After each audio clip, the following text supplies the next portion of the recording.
Good evening, gentlemen, and a few of you ladies that may be listening. This is Spiritual Art of War, back at it again with another episode. And this time we're going to talk about how your background affects your options in the marriage market. To a certain degree, it doesn't affect in short-term hookup culture. Okay, which is one of the hallmarks of the Western world. It does have some creeping into the Eastern world. We know if you go to places like, different parts of Asia, for the most part, the Middle East is probably considered one of the more socially conservative places in the world. Although there are areas such as Dubai where you have some semblance of hookup culture, which is, largely predicated on the sex work economy. But when you're talking about marriage, actually like having families agree that that you and your partner or your person that you are wanting to be with long term and build a family with, that y'all should be married, that's going to be largely based off of your background and, whether or not your side of the family or their side of the family accepts you. And so I'm going to give you an example. For example, let's say you're a man, you're a so-called black man, you're kind of estranged from your family, meaning that your family has no real say-so or influence in who you would build a family with. Well, in that situation, you're kind of in the clear, right? Because you're not going to have to go back and ask, people in your family, your siblings, if you have any, or your mom or your dad. Or if your mom and your dad are not around, your uncles, your aunts, your grandparents, they'll have no say, right? So you have 100% autonomy over that decision. Because remember, whenever you are tied to a family structure, whether it's just a single family unit or extended family unit, trust and believe, especially if you value those connections, and those connections are a big part of your identity and how you view yourself. Because a lot of times you have to remember that identity is not always individual. Most people's identities is actually an extension of their family as well, outside of just your race. Because as an individual, you could be defined by your race, your gender, your quote unquote, your religion, your education, your skill level, your employment, so on and so forth, your height, your weight, your body composition, your eye color, your hair, whether you have hair or not, the color of your hair, the texture of your hair, all these things are individual. But when you talk about your identity as an extension of your family, that's a whole nother thing, right? So now let's say you're a black man, because remember, I'm simplifying this for you because of how a lot of black men, when they think about wanting to go out and marry into another group, you have to factor in how that other group perceives you as well, whether or not you'll be acceptable. Okay, so now you go and you want to talk to Nisha, an East Indian girl. Okay, Gujarati Nisha Patel or whatever. This is a basic name, and you meet this girl, maybe at the gym. She's fresh out of college. She's 5'5" with brown eyes, smile like the sunshine. You know what I'm saying? Brown girl, East Indian, grew up in a upper middle class family. Both of her parents are educated. She has one brother and one other sister. And you find her attractive. Y'all connect in the gym. Y'all exchange numbers. Y'all go and meet up for smoothies. You're educated too. Let's say you got an education. Let's say you at least graduated with a bachelor's from whatever college, right? And you're working, you got your own spot, your own car. You come from a 2-parent home, and your parents are not going to have any say so on whether or not you're with Nisha. You don't care that Nisha's Hindu. She doesn't, and maybe she doesn't care that you are a so-called Christian, right? Now here's part of the problem. You and Nisha may not have a problem with each other. Y'all may be connecting, but now you got to win over her family. And her family doesn't want their daughter, okay, especially first daughter, who's going to be an example. Let's say her sister is the younger sister, who's going to set an example for her younger sister, and also maybe her cousins. In addition, there's a status issue, because now if you marry their daughter, her parents may lose status within the Indian community because they let their daughter marry a black man. Okay? So now, even though her parents may think you're a great guy, they may think, you know what? This young man is not bad. Okay? And if he was Indian, he'd be perfect. But because he's black, we can't allow this. And this is where a lot of black men have to understand, when you're talking about dating outside of your race or culture, that it may not be that the parents may not have, they might not have anything wrong with you. It might not be personal. It's business. It's family business.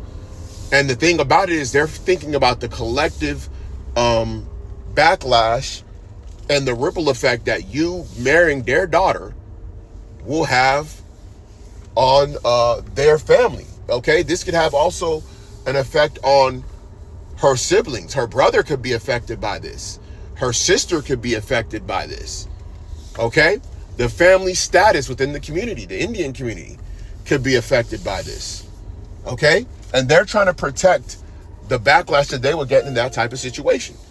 And it might not be that her parents feel that type of way. Her parents might be fairly progressive. Her parents might feel that there's nothing wrong, with their daughter being with the black man, especially as long as he's responsible. Just like they would want her to be, if she was with an Indian guy, they'd want him to be responsible, right? A responsible Indian guy as well, right?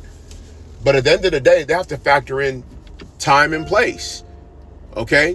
What you are in society. As a black man, you are really socially at the bottom of society, okay? I'm telling you this, even an Indian, a Native American man who is on point is gonna have higher status among other races than a black man would. You know what I'm saying?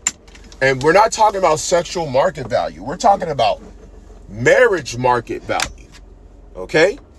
Marriage market value. This is something that a lot of people don't talk about. A lot of brothers like to brag about how black men are highly desired and the woman want us and yada, yada, yada.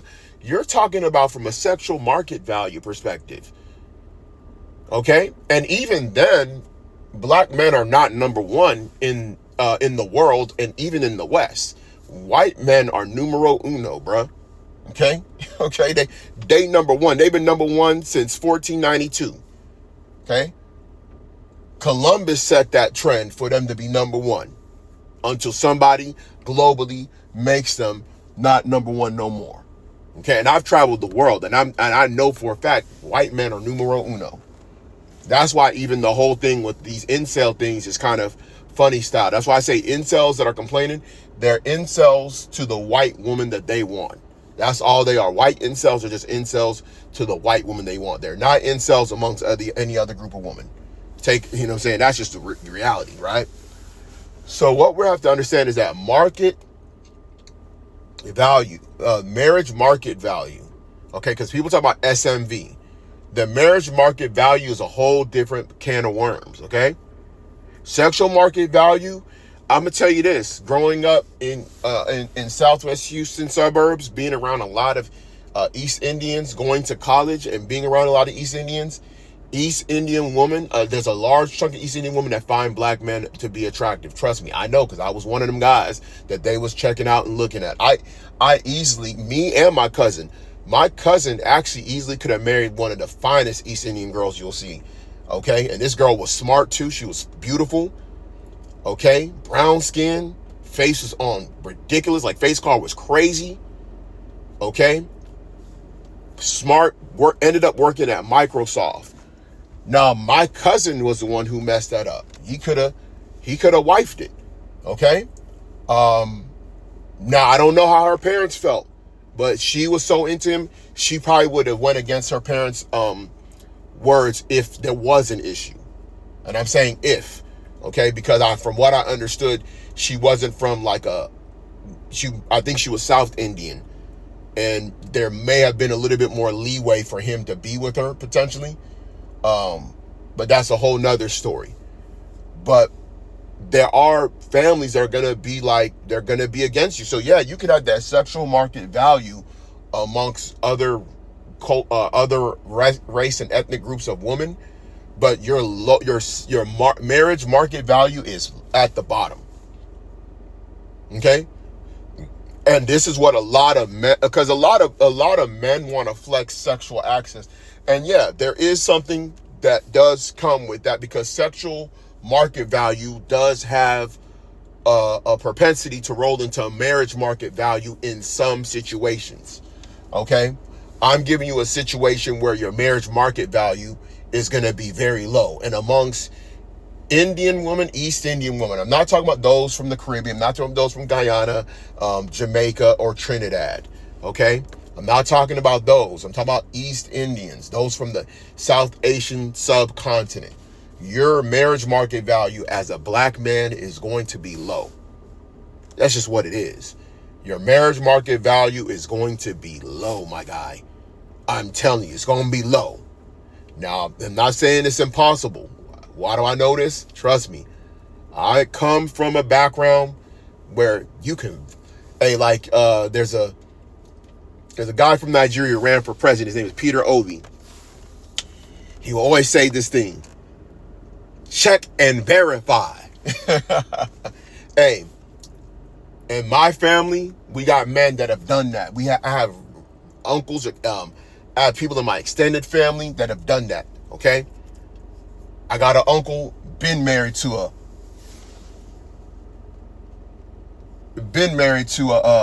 a Persian going back in the 80s. Got another one since the 80s, Indian. Okay, he married an Indian woman. Okay, kids is grown. That's why the daughter, I think he had a daughter. I only met him one time because I come from a big family, extended family on both sides, because multiple of the men were married to multiple women, so that leads to a big, large extended family. But he married an Indian woman way back in the day, okay? And they had a couple of kids. I mean, his daughter, man, she got to be around 40 by now. So we're talking about way back. So I'm not saying it's impossible, but the market value is predicated. And even then, even among East Indians, right, there's certain black culture groups that they have more of an affinity to, where it'll be more acceptable. Okay? So I'm gonna give you an example. Nigerian men have a higher chance of marrying and being acceptable among Indian people than a black American man would be as accepted. And the reason why, because there's certain cultural overlaps. Okay? And also there's familiarity because of British colonialism. Even there's stores, there's like African Indian grocery stores. There's like a couple of them here in the Houston area. Okay? Because there's certain food items and seasoning that's kind of been shared on both sides, particularly things like curry. You have curry that comes from India. A lot of people from Nigeria got into curried rice, and then they've gotten into certain things, maybe like a chicken suya type thing, and then also you have fabrics as well. They share certain material fabrics when it comes to clothing. Okay, like a Nigerian or an Indian can go to each other's people that deal with their traditional clothing. They kind of know how to make each other's traditional clothing. Okay? Because there's certain cultural similarities in regards to that. So, and then the fields of study. Sometimes if you bridge into a field of study that's dominated, that has a lot of East Indians, like healthcare sector, a lot of times they'll run into a lot of people that are from, that are Nigerian, that have that background, and maybe sometimes it'll be more acceptable. You know what I'm saying? And I'm just giving you an example. I'm not saying it's impossible. Actually, one of my friends, he married when growing up. You know what I'm saying? He married, and he wasn't Nigerian, by the way. So-called Black American, meaning, not multi-generational family. Since the slave plantations and, been here in the United States of America, right? And he was him. He was a pretty cool dude. And he was able to pull himself probably one of the baddest chicks at our high school. And she was Indian. And guess what? Her parents disapproved of it. I think I talked about it in a previous episode. I mean, they disowned her. Literally, they disowned her. But they ended up getting married. She left. She moved out the house at like 16, started working, was still going to school. They got a place together, and they ended up getting married. I think they both ended up joining the military. I know he did, from what I recall. But I think they may have both ended up joining the military afterwards. But I remember for specifically, this is way a long time ago. He was actually a little bit younger than me, though. So I didn't keep up with him. And this is before social media. So whenever he went on with his life, I never kind of heard back from what he had going on. Last I heard was from, one of my siblings who was in the same grade as him as far as how he was doing. But me and him at the time, when we were younger, we were friends. Because, even though he was a younger dude, he was one of those cool young guys that was like, like a sixth grader that was able to be friends with the eighth graders. That type of kid, right? So that's just how it is, man. And so that's what I'm letting you know.